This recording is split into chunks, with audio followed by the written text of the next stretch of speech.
Salam sejahtera dalam kasih Tuhan Yesus Kristus. Selamat hari Minggu. Selamat baku dapa lagi dalam persekutuan ibadah di saat ini. Kita tentunya mengucap syukur karena kasih Tuhan yang terus kita alami dari hari ke hari. Hari ini kita sudah berada di minggu terakhir bulan November. Minggu depan kita sudah mulai memasuki minggu-minggu Advent. Dan kita percaya bahwa semua itu karena kasih dan kemurahan Tuhan. Jemaat yang diberkati Tuhan, tema ibadah di minggu berjalan ini sesuai dengan pembacaan warga Gemim yang terdapat dalam Ester 4 ayat 1 sampai 17, yaitu berkorban demi kelangsungan hidup banyak orang. Jemaat yang diberkati Tuhan, ada sebuah cerita. Suatu ketika di sebuah desa kecil ada seorang pemuda miskin dan seorang wanita yang kaya tetapi buta. Suatu hari mereka berkenalan dan menjalin hubungan percintaan.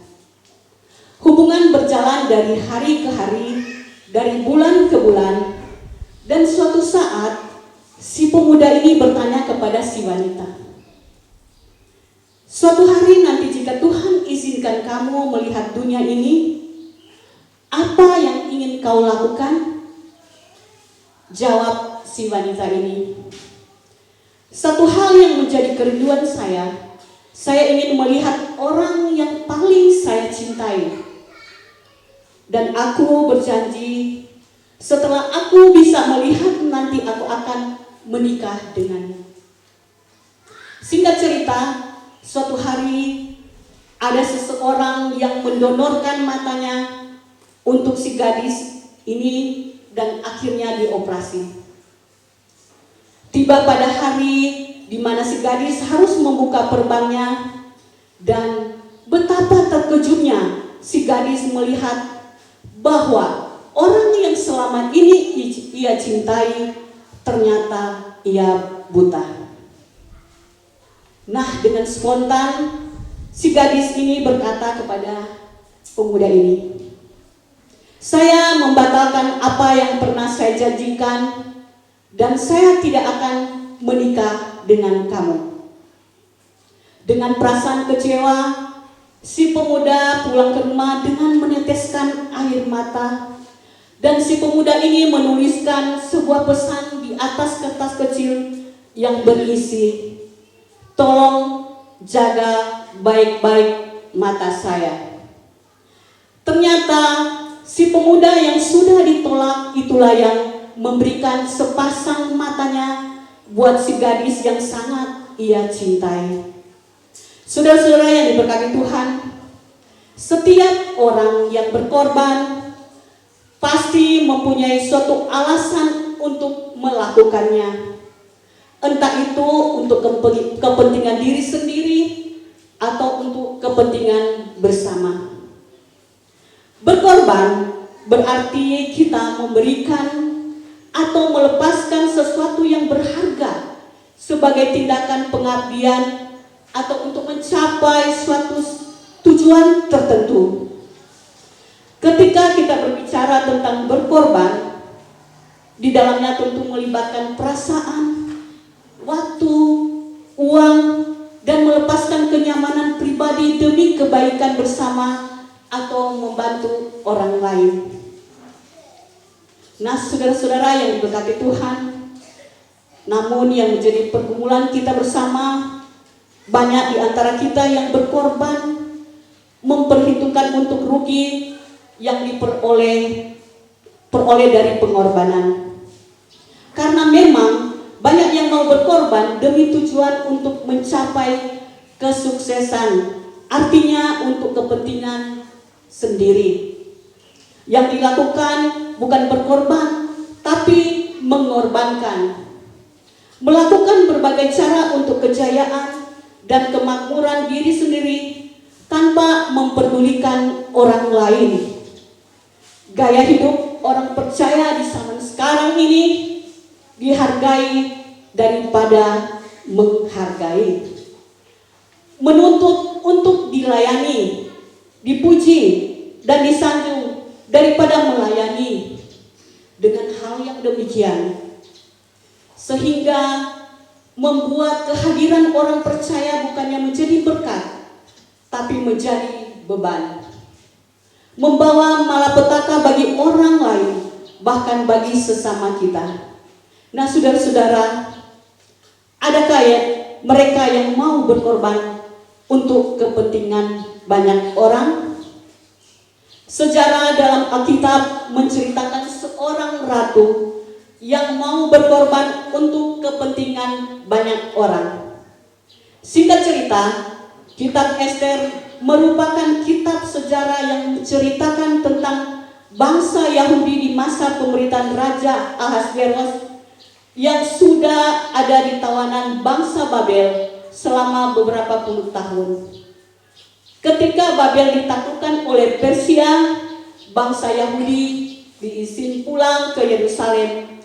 Namun banyak bangsa Yahudi yang lebih memilih untuk tinggal di Babel yang menjadi kekuasaan kerajaan Persia, dan diantaranya termasuk Mordekai dan Ester. Sampai pada akhirnya Ester menjadi ratu, menggantikan Ratu Wasti yang dikisahkan tidak lagi taat kepada raja. Dalam masa pemilihan calon ratu yang akan menggantikan Ratu Wasti, Mordekai tidak mengizinkan Ester untuk mengungkapkan identitas aslinya.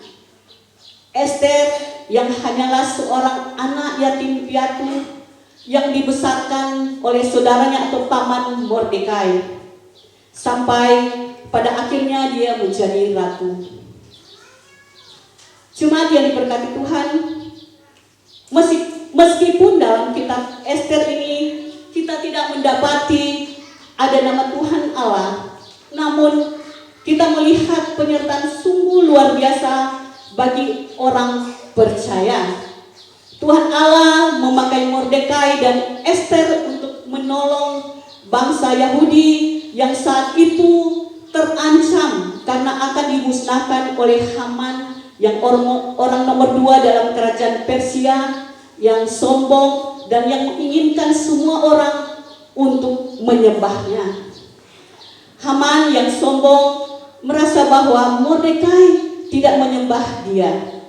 Mordekai yang adalah seorang penjaga pintu gerbang tidak memberikan penyembahan pada Haman di saat dia melewati pintu gerbang kerajaan. Karena sebagai bangsa Yahudi, orang percaya yang menganggap bahwa penghormatan itu hanyalah untuk Tuhan Allah. Jadi Mordekai tidak mau menyembah Haman. Haman menjadi marah dan berencana untuk membunuh Mordekai. Mordekai dan bangsa Yahudi mendengar berita itu, sehingga mereka mengenakan kain kabung mengelilingi kota dan sampai di depan pintu gerbang. Dan di waktu itu, bagi mereka yang mengenakan kain kabung tidak diizinkan memasuki pintu gerbang kerajaan. Ketika diketahui oleh Ratu Ester tindakan dari Mordekai, maka Ester menyuruh sida-sida dan dayang-dayang mengirimkan pakaian supaya dipakaikan kepada Mordekai. Tapi Mordekai tidak mau menerimanya. Mordekai melalui Hatta yang adalah seorang sida-sida raja menyampaikan apa yang terjadi dan meminta bantuan dari Ratu Ester. Namun Ratu Ester menolak karena dalam peraturan ketika belum dipanggil oleh raja tidak diizinkan masuk dan akan dihukum mati bagi mereka yang tidak menaatinya. Tetapi Mordekai terus memaksa agar Ester melakukan sesuatu, sampai pada akhirnya Ester pun memerintahkan bangsa Yahudi untuk melakukan puasa dan berdoa untuknya selama 3 hari, karena apa yang akan dilakukan taruhannya adalah nyawa. Jadi dia mau menyelamatkan nyawa banyak orang dengan taruhan nyawanya. Ratu Ester akhirnya bersedia rela berkorban melawan hukum dan mempertaruhkan nyawanya. Dia memutuskan untuk membahayakan hidupnya demi banyak orang, seperti ungkapan pada ayat 16b, "Kalau terpaksa aku mati, biarlah aku mati." Saudara-saudara yang diberkati Tuhan, dari perenungan ini marilah kita renungkan bersama dalam perjalanan kehidupan orang percaya. Seberapa besar pergumulan kita hadapi? Sejauh mana kehidupan orang percaya mengandalkan Tuhan? Tuhan Allah kita sembah sungguh sangat baik. Dia menuntun, menyertai kehidupan kita melewati setiap pergumulan kehidupan dan membawa kita menikmati kebaikan dalam hadirannya. Suka duka kehidupan orang percaya, apakah kita tetap bertahan dalam kepercayaan kepada Tuhan Allah atau mencari pertolongan di luar Tuhan? Belajar dari Mordekai dan Ester yang tetap percaya Tuhan akan menolong, sehingga dengan bijaksana mereka dapat menyelesaikan permasalahan yang terjadi. Dan kita harus ingat bahwa setiap hal yang dilakukan mengandung makna yang dalam, membawa kita menikmati konsekuensinya. Ketika kebaikan kita lakukan, maka kebaikan pula yang akan kita nikmati.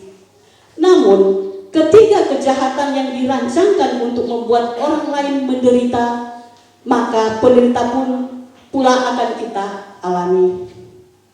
Haman merancangkan kejahatan, kejatuhan bagi orang lain, namun sangat disayangkan yang dirancangnya untuk dirinya sendiri.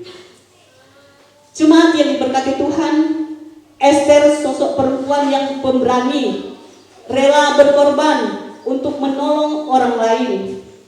Semua dilakukan karena peduli mengasihi bangsanya. Ester tidak lupa siapa dirinya, asal-usulnya, berani melakukan kebenaran atas ketidakbenaran. Walau ada harga yang sangat mahal, karena istri yang baik dan bijak bisa melembutkan hati suami yang keras dan mampu menuntun, membawa suami ke jalan yang lebih baik. Bagaimanakah kita sebagai wanita, istri-istri di zaman sekarang, dan pula kita sebagai wanita Kum Ibu Gemim baru merayakan hari ulang tahun ke-86 wanita Kum Ibu Gemim. Kita yang diberikan kesempatan dalam keyakinan, ketika kesempatan diberi, berarti ada perkara yang lebih besar yang Tuhan percayakan. Sebagai wanita, marilah kita dengan berani melangkah bersama untuk memperjuangkan kehidupan sehingga selalu menjadi berkat. Menjadi perempuan yang penuh hikmat sehingga dengan bijaksana mengambil keputusan dengan sopan serta santun dalam bertutur kata, sehingga kita boleh menjadi pahlawan-pahlawan yang membawa keluarga kita menikmati berkat kebaikan di dalam Tuhan. Memang menjadi orang yang baik, yang mau berkorban bagi banyak orang sangat sulit, apalagi dalam hal menyampaikan kebenaran. Pasti kita akan dibenci, diasingkan, dianggap sok pintar, dan bahkan akan berisiko pada keselamatan. Namun kerendahan dan kebesaran hati kita yang mau mengandalkan Tuhan, pasti kita akan dimampukan. Pernahkah kita melihat Tuhan meninggalkan kita? Tidak. Hanya kita yang sering meninggalkan Tuhan karena keegoisan kita. Bagi kita semua, jadilah Ester di zaman sekarang ini yang mampu melakukan kebaikan bukan hanya secara perkataan, tapi dalam tindakan kita mampu menolong orang lain sehingga kita semua mendapat berkat Tuhan dan tidak dikatakan seperti tong kosong bunyinya ring, karena kita yang mampu bertanggung jawab apa yang kita perkatakan. Tapi lebih jauh dan dalam atas pengorbanan Esther, Yesus Kristus telah berkorban untuk keselamatan saya dan saudara-saudara. Tuhan Yesus memberkati firman-Nya, memberkati kita semua. Amin.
yang